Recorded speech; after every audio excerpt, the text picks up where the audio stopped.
avec vous. On est ensemble pour commenter l'actualité avec Jean-Luc Benamias. Bonjour Jean-Luc. Bonjour. Ça fait longtemps, je m'inquiétais, je me disais on le voit plus, il nous aime plus. Oui, bon, vous l'aviez dit à l'antenne. Bon, j'ai eu un zona, voilà, c'est fatigant. Oui. C'est pas pour rien qu'elle est pub à la télé régulièrement en ce moment d'ailleurs. Voilà, faut pas avoir ça, mais ça m'est tombé dessus. Il faut se faire vacciner.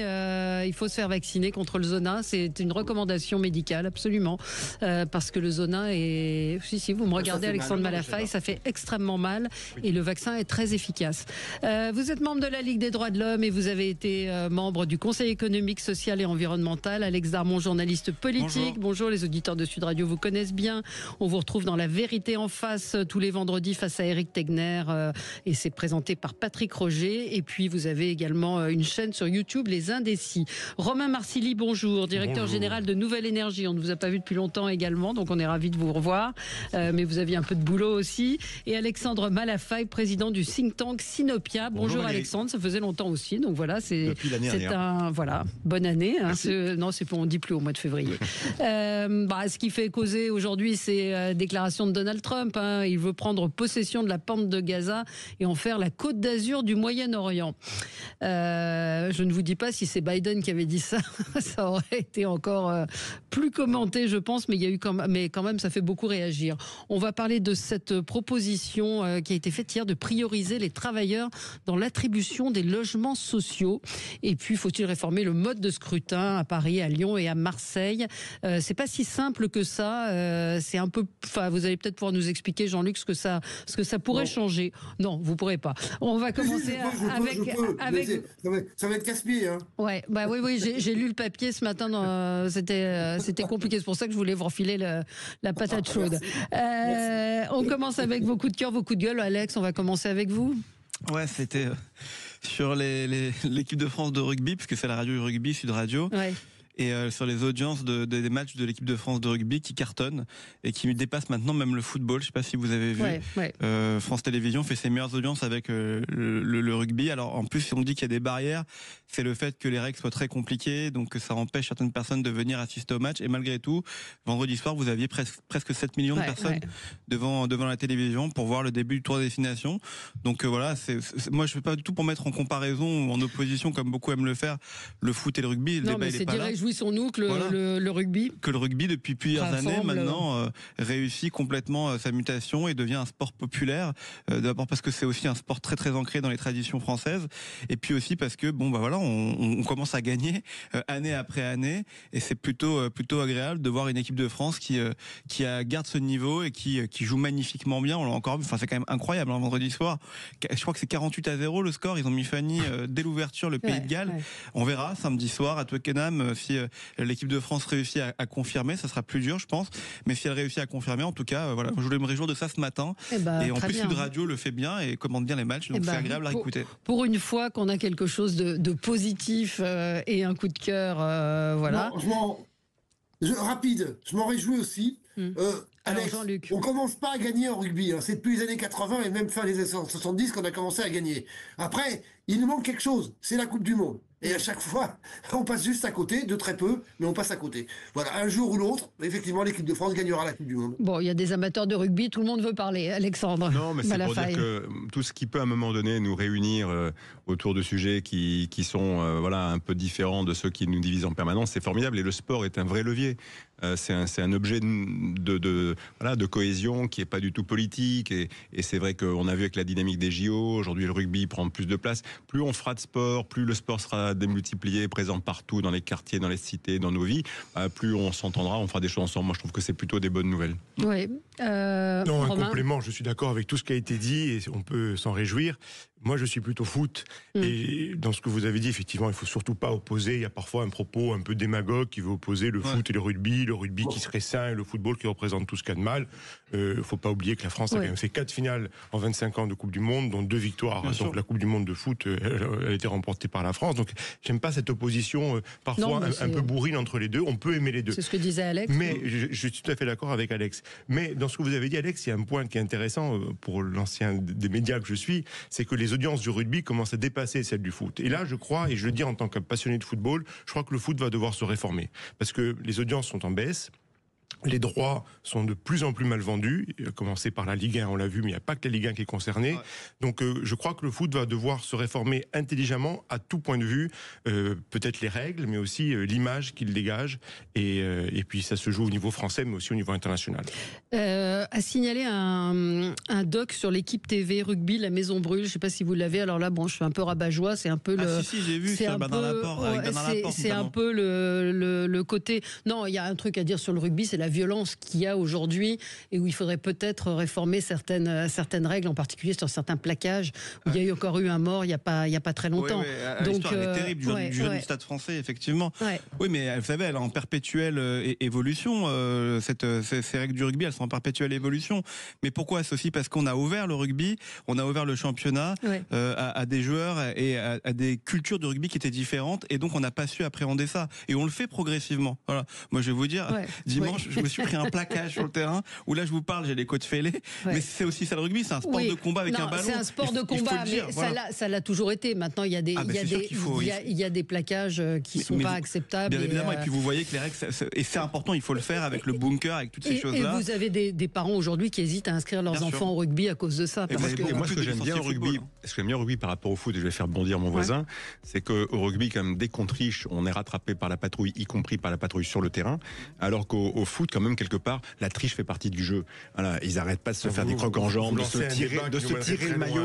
En fait, c'est vraiment un sport, le football, qui exalte ce qu'il y a de pire en nous. Et c'est en ce sens que parfois, je trouve que ces valeurs-là sont critiquées. C'est peut-être pour ça qu'il y a un peu de désamour. Je ne pensais pas qu'on parlerait de ça. Non, mais le foot est un sport universel. Je ne connais pas le rugby. Avec tout le respect que j'ai pour le rugby, c'est pas un sport universel. Il y a 10 pays qui jouent sérieusement dans le monde. Le foot, tout le monde joue. C'est un sport extrêmement populaire. Et donc, il y a à la fois le meilleur et le pire. Je suis d'accord. Mais c'est ça la beauté du foot, je trouve. Aussi. Allez, on continue de débattre. On va changer de sujet tout de même après le journal. À tout de suite. Sud Radio. Sud Radio. Parlons vrai. Parlons vrai. Sud Radio. Parlons vrai. D'accord. Valérie Expert. Et nous sommes ensemble avec vous pour commenter l'actualité avec Jean-Luc Benamias, membre de la Ligue des droits de l'homme, ancien membre du Conseil économique, social et environnemental. Alex Darmon, journaliste politique. On vous retrouve tous les vendredis dans La Vérité en face de Patrick Roger avec Éric Tegner, et votre chaîne Les Indécis est sur YouTube. Romain Marcilly, directeur général de Nouvelle Énergie, c'est le parti de David Lisnard, et Alexandre Malafaille, président du think tank Sinopia. Donc on va revenir sur la déclaration de Donald Trump cette nuit qui veut prendre possession de la bande de Gaza, que les États-Unis administrent Gaza et il veut en faire la Côte d'Azur du Moyen-Orient. C'est le promoteur immobilier qui parle. On va parler de cette proposition qui a été faite hier de prioriser les travailleurs dans l'attribution des logements sociaux, et puis la réforme du mode de scrutin. On continue avec vos coups de cœur et vos coups de gueule. Jean-Luc, vous, c'est un coup de gueule. Oui, c'est un coup de gueule. C'est aussi un coup de corps par ailleurs d'ailleurs. Mais c'est un coup de gueule sur la préparation des Jeux Olympiques en 2030 sur le Rhône-Alpes et sur PACA. La question que je pose, c'est à quoi joue M. Muselier, président de la région PACA, et M. Wauquiez, président de la région Auvergne-Rhône-Alpes. Ils avaient les organisations qui organisent tous ces Jeux, avaient proposé à Martin Fourcade, grand champion du monde plusieurs fois, champion olympique plusieurs fois, de biathlon, d'être le directeur, le président de l'organisation de ces Jeux. Il vient de renoncer. Alors, comme il est sans doute poli et très poli, on ne sait pas trop pourquoi il a renoncé. Mais ce qu'on entend à demi-mot ou un mot complet, c'est que, en gros, en fait, M. Wauquiez et M. Muselier voudraient être les seuls patrons de l'organisation des Jeux. Or, je m'excuse, mais ces Jeux, si on les a, on peut d'abord penser qu'ils sont d'une certaine partie utiles pour désenclaver notamment le Briançonnais, qui en a bien besoin au niveau du train, au niveau de l'accès et ainsi de suite, même sur la construction de logements. Mais clairement, je ne sais pas à quoi ils jouent. Voilà, les Jeux, c'est 2030, c'est dans très peu de temps. Normalement, les décisions devraient être prises dans les semaines qui viennent. Ouais. Je crois. Alors, il se trouve que j'étais hier à Marseille et qu'on a passé la journée d'hier à travailler sur les questions de sport, de cohésion et de voir comment les Jeux justement peuvent être un accélérateur pour transformer les territoires et en particulier le Briançonnais. Et on a évidemment évoqué la question de la candidature de Martin Fourcade. Il se trouve que Renaud Muselier était là. Et je crois qu'en fait, il y avait sans doute pas un consensus sur la personnalité. Et voilà. Après. Il y a sans doute un envers du décor auquel on n'accédera sans doute pas, mais c'était présenté comme peut-être, pas une si mauvaise nouvelle que ça pour libérer peut-être d'autres candidatures qui seront plus à même d'être vraiment dans la capacité à incarner un vrai leadership, ce qui n'était peut-être pas perçu du côté de Martin Fourcade compte tenu de son fonctionnement et de son habitude de travail. Voilà. Donc c'est peut-être pas une mauvaise nouvelle. Bon, à suivre. Romain, vous, c'est un coup de gueule? Oui, un coup de gueule contre les nouvelles dispositions budgétaires qui sont en train de flinguer, pardon du mot, mais je crois qu'il n'y a pas d'autre expression, le statut d'auto-entrepreneur.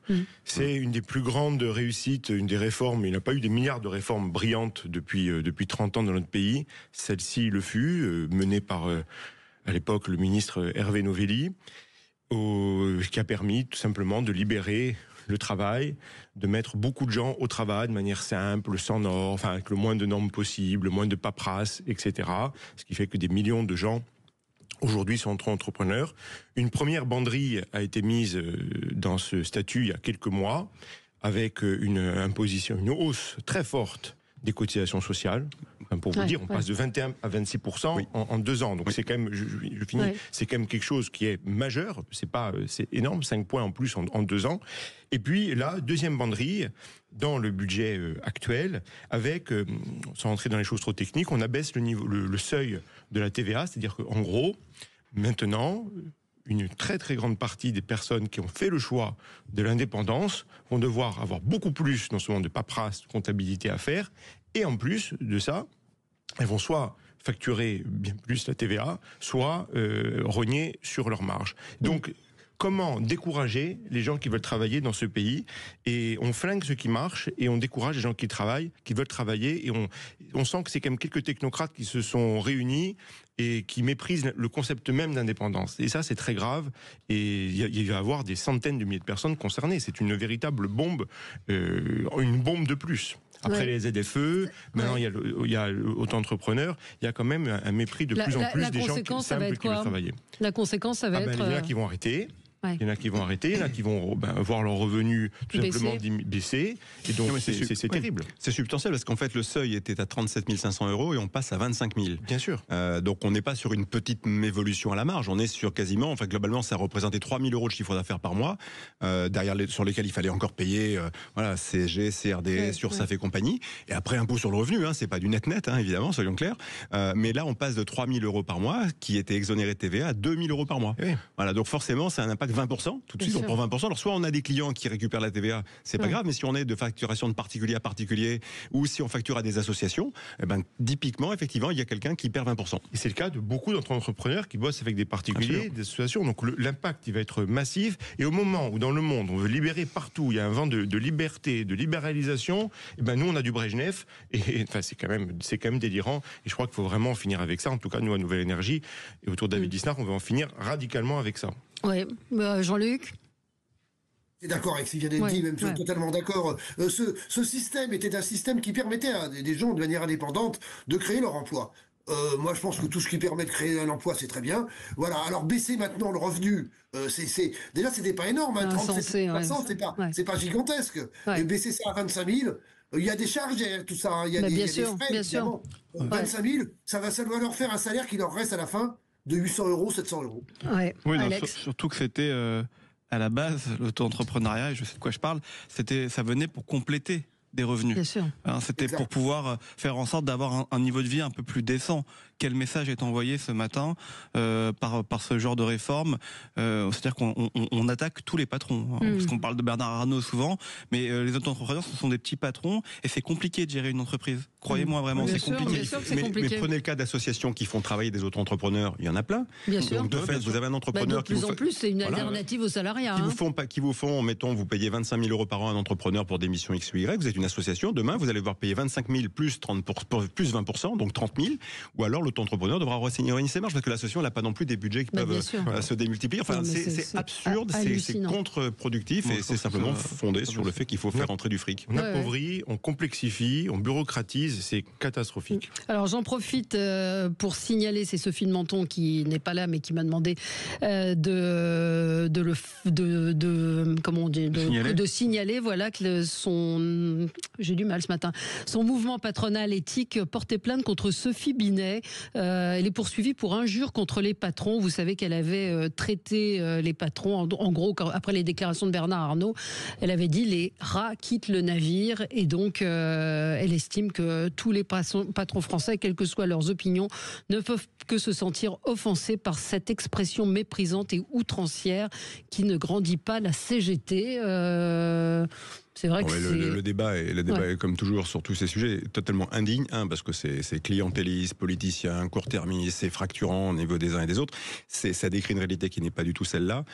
Ça esquive le vrai sujet, le vrai débat. Mais c'est comme l'autre jour, M. Léaumont, qui avait parlé de Bernard Arnault en disant ce sont des traîtres. Voilà, on essaie les filles. Donc voilà, tant qu'on sera à ce niveau-là, on sait sûr qu'on n'aura que ce qu'on mérite, c'est-à-dire rien sur le fond, et après des rattrapages à coup de grandes envolées, de budget par-ci, d'augmentation par-là, parce que de toute façon, on ne peut pas réformer ce pays, parce qu'il y a tout le monde se met en travers et le débat est pollué. Ouais. On est dans une certaine forme de radicalité quand même dans les propos, d'un côté comme de l'autre. Franchement, il n'y a plus aucune nuance dans le débat politique. Les rats quittent le navire, je trouve ça très violent. C'est-à-dire d'abord, il n'a pas dit qu'il partait, il a mis en garde M. Arnault, et c'est aussi son rôle quand on a un grand patron et qu'on participe à l'économie de son pays de dire ça. Et puis deuxièmement, ça n'empêche pas Mme Binet, au lieu d'aller sur un plateau de télévision, le traiter, lui, tous les patrons, dire que les rats quittent le navire, d'entrer en débat avec lui plutôt, et d'essayer d'échanger, de comprendre. Il n'y a plus d'échange, il n'y a plus de nuances. C'est maintenant, il faut être d'un côté ou de l'autre. C'est fini. Faut-il être capable de faire des débats, pardon, mais insulter les gens, c'est très facile. En plus, ces gens-là ont très bien compris le fonctionnement des réseaux sociaux. C'est-à-dire, on sort une énormité, ça crée de l'engagement pour, contre, et ça fait parler. Mais la CGT et le syndicalisme en général méritent vraiment mieux que ça. Mais moi, je reproche pas tant d'avoir ces idées-là. Franchement, je veux dire, on a le droit d'être radical. Enfin, honnêtement. Oui, mais elle était en plus ce qui expliquait Sophie de Menton, c'est qu'en plus il y avait des négociations qui étaient en train de se tenir. Donc en gros, on coupe complètement la discussion, et vous parlez de nuances. Moi, je voulais vous faire réagir. Je vous donnerai la parole après. Je vois cette information. L'Express, donc le journal L'Express, organise un déjeuner avec les plus gros vendeurs de livres. Or, il se trouve que parmi les plus gros vendeurs de livres, il y a Jordan Bardella. Eh bien, Kamel Daoud, Mélissa Dacosta, Joël Dicker, ils sont nombreux à avoir dit « nous n'irons pas à ce déjeuner ». Valérie Perrin, David Fuenquinos, j'ai dit Franck Tilliez, ils n'iront pas à ce déjeuner parce qu'ils ne veulent pas banaliser le mal. Je sais pas ce que vous en pensez. C'est dans le droit chemin de ces libraires qui mettent des petites étiquettes sur tous les livres qui appartiennent au groupe Bolloré, du type Fayard, Kalman Levy et autres, en disant c'est du fascisme, n'achetez pas ce livre. Enfin, il y a des auteurs derrière, je trouve qu'il y a une radicalisation effrayante et une censure qui moi m'effraie. C'est ce que je vous disais. Oui, c'est ça, c'est pour ça que j'ai rebondi sur ce que vous disiez. Je trouve qu'il y a une radicalisation hors norme. On a le droit de ne pas être d'accord avec ce qui est écrit, avec des personnalités politiques, et c'est même ça le fond de notre système politique et démocratique. Il faut en être fier. Mais là, vous voyez, le fait de dire je ne vais pas à un déjeuner parce qu'il y a Jordan Bardella. Ils disent que Bardella écrive des livres, qu'il les vende, qu'il ait des millions de lecteurs, c'est une chose, mais boire du champagne avec lui et poser à côté de lui, c'en est une autre. Je peux y aller sans poser. Confie un écrivain à France Inter, pas question de banaliser le mal. Oui, mais... Non, mais les mots sont hors de proportion. C'est comme sur le sujet économique auparavant, on a décidé une fois pour toutes que les patrons étaient à l'origine, et les entreprises à l'origine de tous nos maux. Donc de fait, c'est pour ça qu'on les diabolise aussi souvent qu'eux. Là, en l'occurrence, on est dans la même logique, où il s'agit de définir un camp du bien et un camp du mal. C'est totalement contre-productif, on le voit. Et puis surtout, ça ne sert absolument à rien, parce que la problématique, c'est pas Jordan Bardella, c'est le fait qu'il y a 12 ou 13 ou 14 millions de personnes qui, à un moment donné, se mettent d'accord pour voter sur une liste qui s'appelle le RN, parce qu'ils expriment quelque chose qui est un mouvement de rejet profond de la façon dont ils sont gouvernés et du projet qu'on leur propose. Mais je pense pas que c'est du rejet, Alexandre. Je pense qu'à un moment donné, il faut aussi peut-être se dire qu'ils adhèrent à des idées. Non, mais et derrière, ils rejettent ce que la bien-pensance leur sert, et après, ils achètent, comme le font les Américains avec Donald Trump, un certain nombre de principes qui sont de dire on veut reprendre un peu la main sur un certain nombre de sujets, et on pense que eux, en tout cas, ça fait longtemps qu'ils le disent, en plus, ils ont posé les bons diagnostics, et maintenant tout le monde s'approprie leur diagnostic, donc voilà, on a envie de leur faire confiance. Est-ce que ça va marcher? J'en suis pas sûr, mais on verra. Il y a un mépris des patrons, il y a un mépris de ceux qui créent de la richesse dans ce pays. Bernard Arnault, on peut dire tout ce qu'on veut, il fait la fierté de la France, il crée énormément d'emplois, de richesses partout, et lorsque j'entendais hier dans une autre antenne un dirigeant de droite qui avait du mal à choisir entre Bernard Arnault et Éric Lombard, moi le choix est vite fait. Oui, c'est Bernard Arnault. Ouais, alors on a un peu dévié. Il y a effectivement, on est sur la radicalité. Vous, Jean-Luc, vous auriez refusé d'aller à déjeuner avec Jordan Bardella ? Ah oui, ça c'est sûr et certain. Mais je suis pas invité. Et vous n'êtes pas un gros vendeur de livres, donc la question se pose pas. Pas encore. Mais pas encore, voilà. Non, pour le reste, je m'excuse. Oui, le monde est radicalisé. Oui, les débats français en politique est radicalisé de tous les côtés. Ok, très bien, mais pas d'un côté ou d'un autre. Sophie Binet parlait de quoi? Moi j'aime bien Sophie Binet, puis je rappelle quand même que la CGT est le premier syndicat en France qui fait à peu près 35% des voix aux élections professionnelles. Donc voilà, alors elle a parlé de quoi? Elle a parlé, bon j'aime pas beaucoup l'expression les rats qui te navirent. Voilà, c'est ça qui est en question. Oui, mais c'est pas terrible, je suis d'accord. Mais pour le reste, il s'agit bien de dire qu'une personnalité comme Bernard Arnault, combien paye-t-il d'impôts en France de manière réelle? Eh bien, 4 milliards. Malheureusement, la réponse est triste à dire. À peine 10% de ce qu'il devrait payer. 4 milliards. 4 milliarrs. Et il y a des emplois.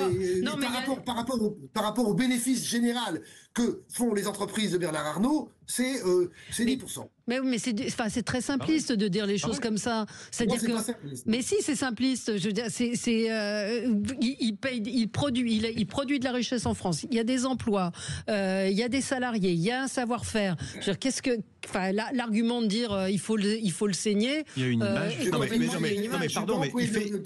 faut le saigner. LVMH. Il y a d'autres grands patrons. Je pense au patron de Auchan, qui n'est pas que patron de Auchan, qui en même temps qu'il fait des bénéfices absolument incroyables, se permet de licencier dans plusieurs magasins Auchan et d'autres magasins du commerce, de licencier un certain nombre de personnes. Mais Jean-Luc, alors on va marquer une pause, on va continuer sur ce sujet parce que si c'est simpliste, je veux dire, qu'est-ce que vous connaissez de la situation du groupe Auchan dans le détail? Ils ont une baisse de leur de fréquentation. On va y revenir. Gros chiffre d'affaires, mais Sud Radio. Parlons vrai. Parlons vrai. Sud Radio. Parlons radio. Le 10h midi, mettez-vous d'accord. Valérie Expert. Mettons-nous d'accord. Bon, Jean-Luc, on va pas refaire le débat Bernard Arnault. On a beaucoup de sujets sur le tapis. Rapidement, Alexandre. C'est Alexandre, oui. Voilà. Vous vouliez un budget, vous l'avez. Ouais.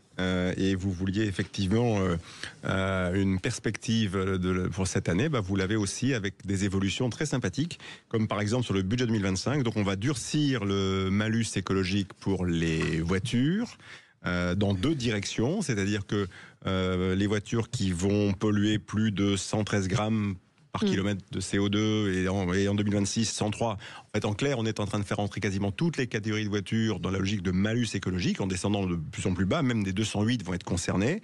Et on va également rajouter un malus pour le poids. On le fait descendre à 1,5 tonne, alors avec une franchise de 600 kg pour les voitures électriques parce qu'il y a une batterie. Mais voilà, donc on est en train petit à petit d'augmenter la fiscalité sous couvert de transition écologique de tout ce qui roule, que ce soit électrique ou thermique ou hybride. Tout ça va avoir des répercussions sur le pouvoir d'achat de nos chers concitoyens qui ont quand même besoin d'acheter des voitures. Tout le monde ne peut pas faire du vélo comme à Paris. Voilà. Ensuite, ça va avoir des incidences sur la filière automobile comme toujours. Mais là, on le sait, la France est non pas un paradis fiscal, mais c'est le paradis du fisc. Et tout ça sans aucune lisibilité, aucune mesure des conséquences. Et après, je le dis volontiers à destination de Jean-Luc qui va bien sûr réagir en disant que c'est génial le malus écologique. Mais je le dis, on est en train de faire prendre en grippe par la plus grande majorité de nos Français tous les enjeux liés à la transition écologique, parce que c'est systématiquement assorti de punitions fiscales, de punitions taxatives, pardon pour le néologisme, mais ça devient infernal, et surtout ça pèse très lourd, et c'est balancé comme ça, avec toutes les conséquences qui sont à emporter et à subir pour tout le monde, ça devient assez compliqué, je pense, à mon avis, à subir. Oui, Jean-Luc, commentaire, J'entends, d'ailleurs il y a un grand débat, même dans les mairies de gauche, les mairies dirigées par les Verts sur la ZFE, sur savoir comment ils appliquent la ZFE en fonction des quartiers populaires notamment, et de gens qui ont des voitures évidemment, qui dans ces cas-là n'auraient même plus le droit de circuler. Donc c'est un vrai débat à ce niveau-là. Pour le reste, merci quand même. Ce budget est tout sauf un budget écolo. Il y a une suppression de quasiment 800 millions de possibilités de subventions, d'actes réels par rapport à l'écologie. C'est un budget qui fait une part extrêmement faible à tout ce qui est politique écolo, notamment politique de possibilité de combattre le réchauffement climatique. On va parler de Donald Trump, qui veut donc cette nuit annoncer qu'il voulait prendre possession de la bande de Gaza. Écoutez, on a le son. The U.S. will take over the Gaza Strip, and we will do a job with it to will own it and be responsible for dismantling all of the dangerous unexploded bombs and other weapons on the site. Il dit on va démanteler tous les objets, toutes les bombes. Et on va assurer un développement économique qui va permettre de développer ce pays et de le rendre plus sûr. Voilà, ça ne changera pas si on ne fait pas quelque chose tout de suite, ça reviendra comme avant. Donc, la Côte d'Azur à Gaza, ça vous inspire quoi? Tout d'abord, c'est un bel hommage à la Côte d'Azur. Il aurait pu dire la Riviera italienne, il aurait pu dire la Costa del Sol. Il parle de la Côte d'Azur. Donc, bel hommage, Est-ce que Trump a été mandaté par l'Office du tourisme de la Côte d'Azur? Bon, ce serait David Lisnard, maire de Gaza. Ce serait à vérifier. Non, mais pour plus sérieusement, la Méditerranée, en tant que Méditerranéen, vous savez, je suis corse, donc la Méditerranée, je pense, peut être un endroit dans le monde béni des dieux, à tout point de vue, même si c'est des problèmes environnementaux, géopolitiques, mais je crois qu'il faut avoir une très forte ambition méditerranéenne. Et pour les habitants de Gaza, qui sont des êtres humains respectables, ils ont le droit d'avoir comme idéal plutôt le développement, l'économie, le tourisme, la paix. Enfin, disons que je préfère comme pour eux qu'ils aient comme modèle la Côte d'Azur plutôt que le Kaboul des talibans, quoi. Donc il y a quand même quelque chose là-dedans. Il y a un projet qui est intéressant. Après, il faut, et ça, dans la prise de parole de Donald Trump, ça ne ressortait pas totalement, pour utiliser un euphémisme, que ce projet se fasse aussi avec eux, que ça bénéficie à ces personnes. Oui, parce qu'il dit quand même, alors on ne l'a pas entendu, il faudrait qu'ils partent en Égypte et en Jordanie, c'était pas dans votre en gros dégagés. Voilà, c'est pour ça que je me permets de le rajouter, ce n'était pas dans votre extrait, donc il a aussi dit ça. Donc il y a plusieurs choses dans ce qu'il dit, que les habitants de Gaza, comme tous les habitants dans le monde, aient un droit légitime à la prospérité et à la paix, il faut le dire. Parfois, il y a un regard très condescendant en France, notamment venant de la gauche, selon laquelle seuls les Européens ou les Occidentaux auraient droit au libre commerce, à la paix et aux libertés. Non, ils ont aussi droit comme nous, et il faut leur souhaiter qu'ils soient libérés demain du Hamas. Mais il faut qu'ils puissent rester chez eux, car pouvoir rester sur sa terre, c'est aussi un droit de l'homme. Non, ce qui serait préoccupant, c'est qu'en fait, jusqu'à présent, Donald Trump n'est pas un va-t-en-guerre. C'est-à-dire qu'il a jamais, depuis qu'il a exercé ses fonctions de président sur son premier mandat en tout cas, envoyé des GI sur le terrain, un boots on the ground, c'est pas sa politique. Donc là, ce qu'il annonce potentiellement, c'est de dire, pour faire le ménage comme il le dit, pour enlever les bombes, il va falloir envoyer des militaires. Les Israéliens, ça fait quand même 15 mois qu'ils essayent d'éradiquer toute forme de riposte armée de la part du Hamas, et ils n'y sont pas totalement parvenus. On le voit bien avec la libération des otages. Donc on peut imaginer une fois de plus que Donald Trump se place sur le champ du transactionnel. C'est-à-dire qu'il annonce ça dans une logique de créer une forme de pression. D'ailleurs, on a vu que le Hamas avait évoqué l'idée de pourquoi pas avoir des discussions, pourquoi pas qu'il y ait une administration américaine. Voilà. Demande à dialoguer avec Donald Trump. Voilà, donc ça veut dire qu'ils prennent la menace peut-être au sérieux, parce qu'il y a sans doute, là encore, un envers du décor auquel on n'accédera sans doute pas tout de suite, ou peut-être jamais. Après, ce qu'il dit, évidemment, est fascinant, parce que ça répond aussi à une aspiration des ultras du côté de Benjamin Netanyahou, qui consiste à dire qu'en effet, il faut évacuer la population gazaoui, la répartir dans tout le territoire moyen-oriental et puis rendre ce territoire à Israël, enfin le donner. C'est ce que veulent les ultras, les religieux. Je reconnais que la perspective est assez compliquée à mettre en œuvre. Pour la petite histoire, l'Arabie Saoudite a réagi très violemment en disant que si c'était ça, elle mettait un terme à toutes ses relations avec Israël et avec aussi des conséquences avec les États-Unis. Donc je pense que on est dans le transactionnel et la pression. Mais comment est-ce qu'on peut traiter sérieusement de ce sujet? Enfin, je pose la question. Enfin, c'est encore une fois, si Biden l'avait dit, on aurait dit, vous voyez bien qu'il est sénile. C'est quand même une déclaration qui est pour le moins étrange. La France s'est exprimée en disant, pour la France, l'avenir de Gaza passe par un futur État palestinien et non par le contrôle d'un pays tiers. Jean-Luc, on va marquer une pause et je vous donne la parole ainsi qu'à Alex pour réagir sur ce sujet. Sud Radio. Sud Radio. Parlons vrai. Parlons vrai. Sud Radio. Parlons vrai. Sud Radio, le 10h midi, mettez-vous d'accord, Valérie Expert. Et on est ensemble avec vous sur Sud Radio jusqu'à midi. Alors l'actualité, je disais, c'est cette déclaration de Donald Trump qui veut prendre possession de la bande de Gaza pour en faire la Côte d'Azur du Moyen-Orient. Alors on a un représentant de la Côte d'Azur qui est très, très fier de cette référence. Enfin oui, plus au sud. Jean-Luc, ça vous inspire quoi? Écoutez, c'est pas la première déclaration de Donald Trump. Il veut envahir le Canada, il veut envahir le Groenland, il veut envahir le canal de Panama, il veut envahir quasiment le Mexique. Bon, la bande de Gaza, il rajoute ça. Bon, alors après, la problématique palestinienne est d'une complexité absolue, je n'apprends rien à personne. Nul, mais alors Arabie Saoudite, que ce soit l'Égypte, l'Arabie Saoudite, ne veut la Jordanie, ne veulent accueillir de toute façon les populations habitant à Gaza, les Palestiniens habitant à Gaza. Donc, comment régler le problème? Le seul règlement, et là je suis d'accord avec la position de la France, c'est d'aller. Alors, quand on dit ça, on sait que c'est lourd de conséquences et que c'est pas demain la veille que ça va exister, mais enfin, on peut essayer vers la création d'un État palestinien. Ce qui veut dire en parallèle, effectivement, d'arriver à éliminer tous les terroristes, notamment le Hamas. Oui, mais sur la déclaration de Trump, ça vous... C'est inconséquent, il le sait très bien. Vous vous rendez compte, alors j'y ai réfléchi hier, je pense que je ne suis pas le seul.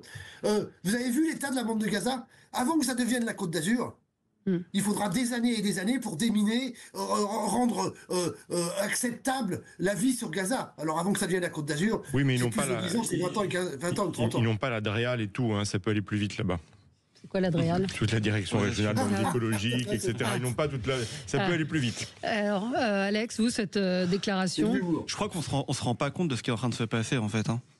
Non. C'est-à-dire que Donald Trump, dans la même nuit, vous avez Donald Trump qui dit qu'il veut prendre possession de la bande de Gaza, vous avez le Hamas qui demande à parler avec Donald Trump, vous avez Vladimir Zelensky qui dit qu'il est prêt à négocier directement avec Vladimir Poutine pour la fin de la guerre. En vrai, mon sentiment, c'est que tout le monde a un peu peur de Donald Trump. Ouais. Et que bon, il parle. Je pense pas qu'il parle dans le vide. Alors l'Arabie Saoudite peut réagir, hein, et elle doit réagir même dans sa position. Mais à mon avis, elle était largement informée de ce que Donald Trump allait dire cette nuit. À Washington. Je pense pas. Ah bah je pense que si. Je suis pas sûr. Hein. Je pense que si. Je pense qu'il est très imprévisible. Hein. Non, mais Donald Trump, il est quand même à l'origine des accords d'Abraham lors de son premier mandat. Il s'est quand même fait beaucoup d'amis dans cette région. Allez voir et allez demander aux responsables de l'Arabie Saoudite, même du Qatar. Hein. Franchement, allez leur demander ce qu'ils pensent de l'arrivée de Donald Trump. Je pense pas qu'ils soient très déçus tous. Donc en vrai, je pense qu'on n'est pas en train de mesurer ce qui se passe. C'est juste que Donald Trump, il est en train de récupérer le leadership. La vraie question, c'est de savoir est-ce que c'est réaliste ce qu'il est en train de proposer. La réponse est non. La réponse est non, parce que le problème, c'est qu'il va falloir parler avec des terroristes, et quand on connaît sa capacité à parler avec les gens, Donald Trump, parce que dans le même temps, il menace l'Iran aussi, cette nuit aussi. Oui. Il menace l'Iran. Donc en fait, il est en train de vouloir se remettre au centre du jeu, et ça marche puisqu'on parle tous de ça. En fait, il y a un point qu'il faut bien comprendre, c'est que en définitive, le Hamas a très peu d'alliés. Et donc tout le monde est ravi au Moyen-Orient, à part l'Iran bien sûr, et avant la Syrie, tout le monde est ravi de pouvoir imaginer se débarrasser du Hamas. L'Arabie Saoudite, l'Égypte, bien sûr la Jordanie, évidemment Israël, donc et maintenant le Liban, parce que maintenant que le Liban est en partie débarrassé, enfin d'une partie de la nuisance du Hezbollah, pour pouvoir remettre une gouvernance qui sera peut-être un peu plus apaisée. C'est sûr que si on éradique le Hamas ou on le cornérise, ça va bien à tout le monde. Donc c'est pour ça qu'à mon avis, il y a un jeu de façade. Alors est-ce que les Saoudiens sont informés? C'est pas aussi sûr que ça, parce que quand même Donald Trump est vraiment imprévisible. Il passe pas beaucoup de coups de fil avant pour dire je vais annoncer ça, mais en même temps c'est pas grave, parce que de toute façon le but c'est bien de se débarrasser du Hamas. Et puis il y a une tactique quand même de Donald Trump qui est loin d'être fou. Il est certes parfois un peu imprévisible dans sa communication, qui est de mettre la pression. On a vu pour le Canada et le Mexique, et puis finalement on discute, ça permet de discuter, d'enclencher des discussions et d'obtenir le résultat qu'il veut. Il va pas faire la guerre partout dans le monde, je pense que c'est pas du tout son objectif. Il a des grands plans de business, il faut le dire, et de prospérité pour les Américains et pour les alliés des États-Unis. Là, il y a un petit jeu de rôle depuis quelques heures, mais croyez-moi, enfin, on verra, on prend les paris, l'Arabie Saoudite participera certainement et de manière massive à la reconstruction de Gaza. Moi, j'ai l'impression qu'il veut aussi, provoquer les puissances autour. Ouais. Et de dire, si vous voulez pas le faire, on va le faire à nous. Parce que depuis des années, on nous répète que l'Arabie Saoudite doit se saisir de ce territoire, entre guillemets, pour l'organiser, pour pourquoi pas en faire un jour un État palestinien, mais que personne ne prend ses responsabilités dans la région sur les puissances autour, les puissances arabes. Donc peut-être qu'il veut aussi, dans sa stratégie, provoquer les puissances autour en disant, si vous voulez pas le faire, je vais le faire moi. Voilà. Un confrère, Jérôme Godefroy, dit en marge des propositions fantasques de Trump sur Gaza, il faut rappeler que dans l'histoire de l'humanité, jamais une population, en l'occurrence les Palestiniens, n'a reçu une aide internationale aussi abondante depuis des décennies. Une aide, il ne faut pas l'oublier, ça, une aide détournée par des dirigeants véreux comme Arafat, aide dilapidée, aide consacrée à l'entretien d'une bande armée terroriste. Et il dit que effectivement Gaza aujourd'hui est un champ de ruines truffé de mines et de cadavres. Qu'est-ce qu'on va faire de ces 365 km²? La proposition de Trump est absurde, mais il serait encore plus absurde de laisser Gaza se reconstruire à l'identique comme éponge mafieuse de l'aide internationale et puissante base armée du terrorisme islamiste. Je trouve que cette note est juste. Il faut rappeler que les gens sachent quand même qu'Arafat avait des appartements à Paris, en particulier un place du Palais Bourbon, qui sont des appartements qui valaient plusieurs dizaines de millions d'euros. Donc il y a de l'aide qui a été détournée. On a vu aussi ce que sont devenus les Gaza avec tous ces tunnels. Il y a eu beaucoup d'argent détourné. Donc c'est une population qui a reçu de l'aide et qui n'en a pas profité. Non seulement c'est mafieux et c'est terroriste, mais quand vous prenez l'autre organisation qui a fait beaucoup de tort à cette région, qui est le Hezbollah, était un des principaux narcotrafiquants de la région. Et ça, c'était connu, tracé, su, et au bout du compte, impossible à désenquister du Liban. Donc aujourd'hui, on y est arrivé parce qu'Israël a fait le job et que les Américains ont soutenu, aidé, et puis qu'il y a eu tout ce qui s'est passé également en Syrie qui a fragilisé ce mouvement. C'est des très bonnes nouvelles pour la région, et le fait que le Hezbollah soit cornérisé, peut-être en voie d'élimination définitive, c'est aussi une très bonne nouvelle pour tout le monde, hein, y compris pour les Gazaouis. Et surtout pour les Gazaouis, il faut vraiment souhaiter que ces malheureux Gazaouis qui subissent l'oppression dans tous les sens puissent enfin retrouver la liberté et la prospérité. Ça va prendre du temps, mais il faut aussi penser à eux au-delà des idéologies importées chez nous. Et ce qui est dingue, c'est que chez nous, on a quand même des partis politiques qui soutiennent le Hamas, en disant que ce sont des combattants et des libérateurs. C'est vertigineux, quoi. Jean-Luc ? Daniel Obono sur Sud Radio. Non, j'ai entendu le parti politique. Je me demande lesquels. Daniel Obono fait partie de la France Insoumise, me semble-t-il. Bien sûr. Mais Daniel Obono ne soutient pas le Hamas comme ça. Enfin, c'est pas grave. Ça ferait beaucoup de temps. Alors, je vous ferai. À la question, est-ce que ce sont des terroristes? Et quand on répond, ce sont des résistants. De quoi j'ai parlé, moi? De terroristes. Oui. Mais on vous parlait pas de vous. J'entends bien, mais vous demandez quel parti. À chaque fois qu'on parle, et c'est bien parce que en fait, ce qui est attaqué, c'est le nouveau Front populaire. Dans ce qu'il en reste. Mais sur quoi Louis Boyard a fait sa campagne? Il voulait devenir maire de Gaza. Enfin, c'est les arguments. Alors. Non, mais de quoi il a parlé? Ça a été quoi les arguments? Enfin, vous demandez de parler de la ville. Hein. Il s'est mal débrouillé, d'accord, il a perdu, ok. Mais il n'a pas parlé de Gaza. Hein. Ouais. Non, mais après, juste, il y a une chose à analyser dans ce qui a été dit aussi cette nuit, c'est le parti pris de Donald Trump. Clairement, aujourd'hui, Donald Trump prend le parti de soutenir l'État d'Israël. Quand son prédécesseur jouait et temporisait les relations, c'était largement différent. Quand on pensait qu'il allait prendre aussi d'ailleurs le parti de la négociation entre la Russie et l'Ukraine, on se rend compte que finalement, il revient un petit peu en arrière et qu'il veut quand même inclure dans les discussions, et que ça lui semble primordial d'inclure Volodymyr Zelensky. Là, du côté de cette crise au Moyen-Orient, on voit en se retirant du Conseil des droits de l'homme de l'ONU, en arrêtant de financer l'UNRWA, puisqu'on apprend en plus depuis quelques jours que apparemment des otages auraient été gardés dans les locaux de l'UNRWA et que ça n'aurait pas été annoncé. On voit clairement que Donald Trump veut avancer et choisit un camp dans cette guerre. Alors ces déclarations de Laurent Wauquiez qui veut relancer la droite sur ses fondamentaux. Voilà, c'était un peu le contexte hier de ces journées parlementaires. Le groupe LR donc propose de prioriser les travailleurs dans l'attribution des logements sociaux et ainsi la droite espère relancer le débat sur l'accès au logement social, même si effectivement il y a déjà eu pas mal de modifications qui ont été faites. Mais les LR disent, nous faisons le choix de récompenser ceux qui travaillent. Est-ce que là aussi c'est réaliste et faisable? Alors je me tourne vers Romain Marsilly, le politique. Non, mais récompenser les travailleurs, c'est très bien. On ne va pas refaire ce qu'on a dit tout à l'heure sur notre débat sur les auto-entrepreneurs, parce qu'eux, ils ne sont pas du tout récompensés. Bon, là, si on parle de logement... Oui, pardon de partir de ce principe élémentaire, mais les logements sociaux doivent bénéficier à ceux qui en ont besoin, avant tout. Et aujourd'hui, malheureusement, on sait que c'est pas toujours le cas. Alors, comment faire en sorte que ce soit davantage le cas? Je crois que les maires ont un rôle absolument fondamental à jouer. Ce sont eux qui sont les plus près du terrain. Dans la très très grande majorité des cas, aujourd'hui, les logements sociaux profitent aux travailleurs pauvres, mais il y a des dérives. Des narcotrafiquants qui n'ont pas de revenus et qui sèment la pagaille et ruinent la vie des habitants des logements sociaux. Donc, oui, mais enfin, est-ce qu'il n'y a pas déjà du ménage à faire qui est impossible à faire, visiblement? Non, je pense qu'il y a là où une volonté, il y a un chemin. Il est fait quand il y a des maires qui sont actifs, ça peut se faire, mais il faut que les maires aient plus de pouvoir en la matière. Oui, mais vous êtes obligé de les reloger. Selon la loi, vous êtes obligé de reloger les gens que vous expulsez. Donc vous les mettez où? La loi peut changer. Je crois que c'était aussi ce qui avait été, ce qu'il y avait derrière ces déclarations. Donc oui, et puis il va falloir, quoi qu'il arrive, arrêter de parler de tout. Alors là, c'est pas ce qui est fait, c'est pas ce qui a été fait hier du côté de LR, mais il y a quand même, grosso modo, une volonté, parfois une idéalisation du logement social en France. Enfin, à Paris, on a l'impression que certains veulent faire en sorte que Paris soit à moitié, et même plus, composé de logements sociaux. Je veux dire, le marché fonctionne quand même très bien, et les logements sociaux doivent bénéficier à ceux qui en ont vraiment besoin, travailleurs ou personnes en difficulté. C'est le cas, non? Lorsqu'une personne perd son travail, ça peut arriver, elle perd son travail, elle est déjà suffisamment en difficulté pour qu'on la mette encore plus à tête sous l'eau en disant non, mais pas de logement social pour vous. Il faut simplement que tout ce qui nuise au système en sorte. De manière basique, et ça peut se faire, Mais pour ça, comment on fait? Pratiquement, il faut s'appuyer sur les acteurs les plus proches du terrain, leur donner plus de pouvoir. Et aujourd'hui, de toute évidence, ce sont les maires. D'ailleurs, excusez-moi de quoi on parle? On parle d'une proposition de loi qui a été faite par Vincent Jeanbrun, que vous connaissez, qui était l'ancien maire de la Île-et-Rose, qui malheureusement, d'ailleurs, il sera sur la chaîne des Indécis dimanche en interview. On lui parle de ce sujet-là, des logements sociaux, qui a été tristement célèbre pour avoir vu sa maison brûler lors des émeutes de Naël.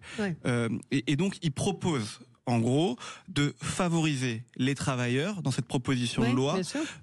Pourquoi? Pour ramener de l'activité et pour ramener ceux qui sont compétents proches des hôpitaux, proches des centres sociaux. Voilà, c'est du bon sens. Et de l'autre côté, le Rassemblement national parle, en disant non, mais en fait, on arrête la préférence nationale et donc, par conséquent, on ne favorise pas les Français de souche. Enfin, excusez-moi, mais ça n'a rien à voir. On peut faire les deux. D'abord, on peut faire les deux en même temps, premièrement. Et deuxièmement, faut arrêter d'opposer tout le monde tout le temps. Je veux dire, effectivement, dans les hôpitaux, on manque de personnel. Il y a des gens qui sont étrangers, qui sont en France pour travailler. Essayons de les attirer, de leur donner des conditions décentes aussi pour vivre. Voilà, c'est tout ce qu'il dit, c'est tout ce qu'il propose. Et la préférence nationale, on pourra en parler pendant des heures, mais le concept, on l'oublie souvent. Il vient du club de l'horloge. C'était un club d'extrême droite. Aujourd'hui, ça s'est banalisé. On ne sait pas de quoi on parle quand on en parle. Il faut de la préférence nationale à certains étages, mais pas à tous les étages non plus, quoi. Voilà. Et il faut, encore une fois, faire un peu de nuance. Oui, à Jean-Luc, le problème des logements sociaux, c'est un problème de construction de logements sociaux, déjà de nouveaux logements sociaux. On en manque. Après, l'autre problème, c'est les différentes lois qui ont été votées depuis on va dire 2, 3, 4 décennies sur qui peut occuper des logements sociaux. Moi, je pense que il y a la préférence par rapport aux gens qui sont dans la pauvreté ou qui sont en difficulté, d'accord. Mais je pense qu'il faut, si on parle de la vie dans les cités, telle qu'on la connaît maintenant à peu près partout en France, il faut une diversité. Et qu'on doit revenir à un moment donné par rapport à l'application de certaines lois qui font que dans les mêmes cités, parfois, c'est une compilation, le terme est impropre, excusez-moi, de pauvreté qui fait que parfois ça devient totalement invivable. Oui. Mais c'est ce qui a été, à l'origine des HLM, je pense à ceux de Paris, vous aviez une mixité sociale qui existait. Exact. On a pour le coup cassé cette mixité pour mettre très clairement des familles. Il faut leur trouver des places à ces familles. C'est compliqué de dire, d'employer les mots sans tomber. Mais justement, Valérie, c'est pas les mêmes mots aujourd'hui que les mots d'hier. Quand on parle de mixité sociale, pardon, mais c'est pas la même mixité sociale qu'il y a des années.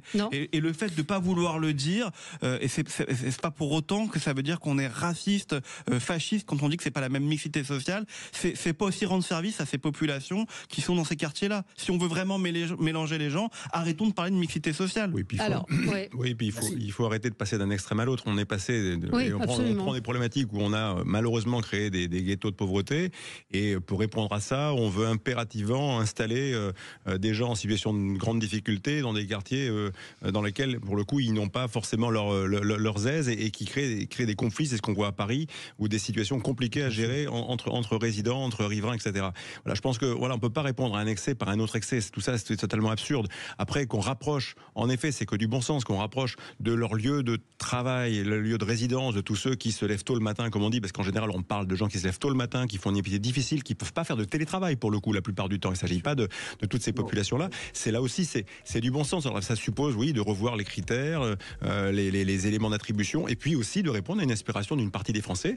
On va pas revenir sur le thème de submersion, mais il n'empêche que il y a le sentiment que dans certains centres-villes, quand même, et on peut prendre l'exemple de la ville de Bordeaux, malheureusement, on a, et c'est aussi pour ça que M. Juppé a connu les affres qu'il a connues, ils ont géré avec la ville de Bordeaux une espèce d'évolution du centre-ville et qui petit à petit a éloigné tous ceux qui travaillaient à Bordeaux de plus en plus loin, qui ont fait les gilets jaunes. Et donc voilà, il faut juste qu'on puisse revivre chez soi, travailler chez soi, se loger près de chez soi, là où on travaille, c'est bien. Enfin voilà, après il faut le mettre en œuvre. On continue tout de suite après la petite pause de pub. À tout de suite.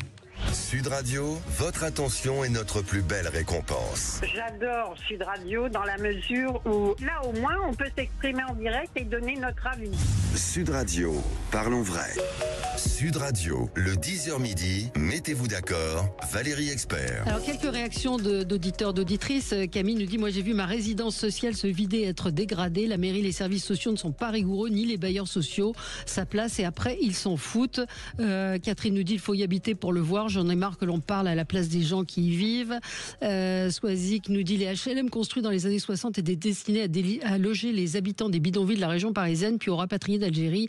Et dès ce moment-là, les trafics ont commencé. Et Camille nous dit, se vider, être remplacé, mais dégradation grandissante, locaux, parties communes sales, détérioration des entrées, des bâtiments, des habitants qui perdent le badge, vélos crevés ou volés.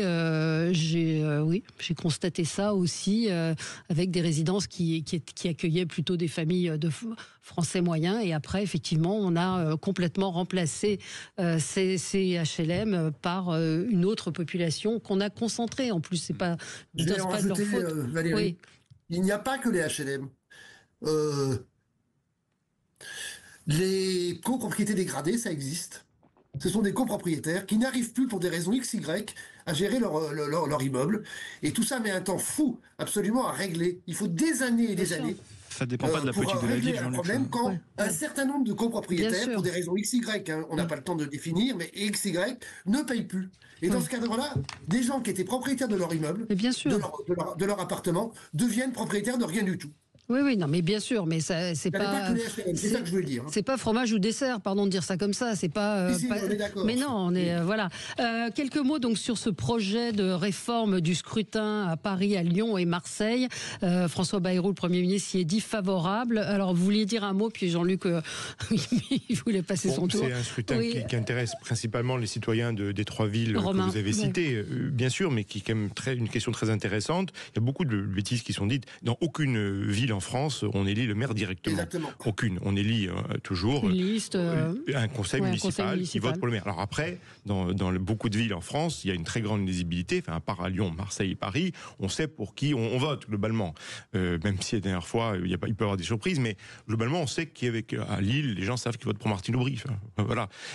En revanche, le système est beaucoup plus opaque à Paris, à Lyon et à Marseille. Donc, je trouve que c'est une très bonne idée de changer. Mais il y a quand même 3 éléments. Primo, le timing commence à être assez délicat, puisque les élections municipales sont l'an prochain. On ne change pas, il est difficile de changer les règles du jeu en dernière seconde. Donc, il faut aller très vite. Même si c'est louable comme intention, il faut aller vite. Deuxième élément, très important, on dit on change le mode de scrutin, mais il faut voir lequel on décide d'installer. J'avais fait un article il y a quelques temps dans la revue politique et parlementaire d'Arnaud Benedetti, où je détaille certaines possibilités, mais c'est très très différent. Le mode de scrutin, le diable se situe dans les détails du mode de scrutin, toujours partout. Et troisième élément, il y a aussi une autre question qui pour l'instant est totalement oubliée, mais qui va être très importante, d'autant plus selon le mode de scrutin qu'on choisit. Quelle est la répartition des compétences entre les maires d'arrondissement ou de secteur, si on parle de Paris d'arrondissement, et la ville globale. Et ça, c'est une question très importante pour qu'il n'y ait pas de conflit de légitimité, pour qu'on n'oublie pas l'intérêt des arrondissements. Une ville, le 15e arrondissement de Paris, il y a plus d'habitants qu'à Rennes, hein. Donc, voilà, il y a plus d'habitants qu'à Rennes, donc c'est immense. Donc l'étape intermédiaire des arrondissements est très utile, en plus du fait qu'il y ait parfois un patriotisme d'arrondissement dans ces 3 villes. Donc le diable peut se situer dans les détails, donc il faut étudier ça avec beaucoup d'attention, même si l'intention, a priori, d'une plus grande transparence est très louable. Oui, Jean-Luc ? Je pense que l'idée est honorable. On en parle depuis longtemps. Le problème est tu viens de le dire, c'est que on est à quelques mois des prochaines élections municipales. Or, la complexité, on vient d'en parler, est totale. Les règlements à Marseille, Lyon et Paris ne sont pas les mêmes. Les maires de secteur ne sont pas les mêmes. À Marseille, c'est pas des maires de secteur, c'est des maires de gros secteurs avec deux ou trois arrondissements. Donc, avant d'arriver à décrypter tout ça et en faire une loi acceptable par l'ensemble et par le Parlement, je ne suis pas certain qu'il reste assez de temps. Ouais, c'est quand même, il y a quand même du temps, Alexandre. C'est plutôt, en tout cas, sur le principe, une bonne idée de dire qu'un électeur égale une voix. C'est ça, la philosophie de cette intention, puisqu'aujourd'hui, moi j'habite Paris, j'habite le 15e arrondissement, le 15e qui est l'arrondissement le plus peuplé de Paris, envoie proportionnellement moins de conseillers à la mairie de Paris que le premier arrondissement qui est beaucoup moins peuplé. Voilà. Ce sont des découpages qui ont été faits sur des logiques qui peuvent répondre souvent à des appréciations politiciennes, de favoriser plutôt certains courants plutôt qu'autres. Mais il y a une histoire des arrondissements, c'est vrai. Il y a l'histoire. Mais cette inégalité-là peut poser problème, surtout que l'évolution démographique des villes peuvent amener en effet certaines populations à peser davantage, et ça peut aussi orienter la façon dont on organise la politique de la ville, typiquement la politique de logements sociaux.